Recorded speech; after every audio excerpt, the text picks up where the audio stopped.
দুলাভাই যদি এসব বিষয় জানতে পারে তাহলে কিন্তু 2 থেকে 3 হয়ে যাবে। হ্যাঁ, ওইটাই তো ভয় যে দুলাভাই যদি একবার জানতে পারে তাহলে তোর কি হবে। আচ্ছা তুই আমাকে একটা কথা বলতো, এই নাটকটা তুই আর কতদিন চালাবি? হ্যাঁ, এইভাবে আর মিথ্যে অভিনয়? আরে বাদ দে তো এসব, তো দুলাভাই এসব নাটক কোনোদিনও ধরতে পারবে না। আর খুব বেশি দিন আমি এই নাটক চালাবো না। আমার না বাড়িতে বসে যে কাজ করার পলিসিটা, ওটা আমি স্যারের কাছ থেকে অল্প দিনের মধ্যে পারমিশন পেয়ে যাব। তারপর আমার কাজগুলো হয়ে গেলেই আমি এসব নাটক বন্ধ করে দেবো। আর তো দুলাভাই কোনো ব্যাপারই না, তো দুলাভাইকে আমি ম্যানেজ করে নেবো। কিন্তু আপা তুই একটাবার ভেবে দেখ, দুলাভাই যদি এই বিষয়গুলো জানতে পারে তাহলে তোর জীবনটা একদম নষ্ট হয়ে যাবে রে। ও তোকে ডিভোর্স দিয়ে দিবে। তুই দুলাভাইকে ঠকাচ্ছিস শুধুমাত্র নিজের সুবিধার জন্য। তুই কি করতেছিস? আরে তুই এইসব বিষয় নিয়ে কেন এত টেনশন করতেছিস? আমার উপর ছেড়ে দে না, আমি তো আছি।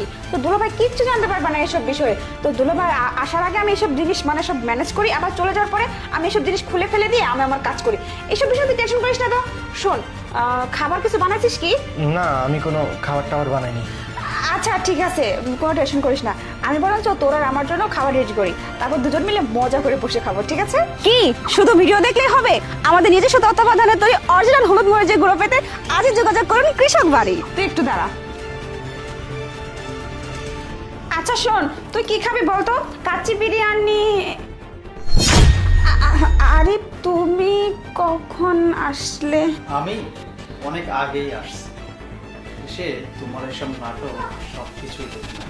আচ্ছা, এই যে কাচ্চি বিরিয়ানিটা রেডি করো, আমাকেও সাথে নাও, সাথেই খাই। আসলে ব্যাপারটা হয়েছে কি, আমার অফিসের স্যার আমাকে এত বেশি কাজ দেয় না, আমি না অফিসে কুলিয়ে উঠতে পারি না। যার জন্য বাধ্য হয়ে আমি নাটকটা সাজিয়েছি যেন স্যার আমাকে বাড়িতে বসে কাজ করার অনুমতি দেয়। স্যারের এত কাজের প্রেশার আমি কিছুতেই সামলাতে পারছি না, যার কারণে আমি নাটকটা করতে বাধ্য হয়েছি। ও আচ্ছা, তুমি তাহলে ছাড়ের সাথে সাথে আমাকেও ঠকাচ্ছ? আরে তুমি এতটা ঠকাবে কোনোদিন ভাবতে পারিনি। আরে তুমি জানো আমি কতটা খুশি হয়েছি যে আমি বাবা হব। এই তো আমি আমি আমার সন্তানের জন্য অনেক কিছু কেনাকাটা করেছি, যে আমি সারপ্রাইজ দেব তোমাকে। আর সেই তুমি কি না আমার পিছনে এইভাবে ঠকে আসতেছো? বাহ, বিষয়টা হাস্যকর।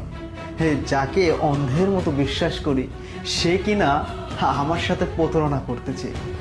প্রিয়া, তুমি কি একটাবার ভেবে দেখেছো তোমার জন্য আমি কতটা কষ্ট করি? এই তোমার ভাই অত্যন্ত ভালো মানুষ।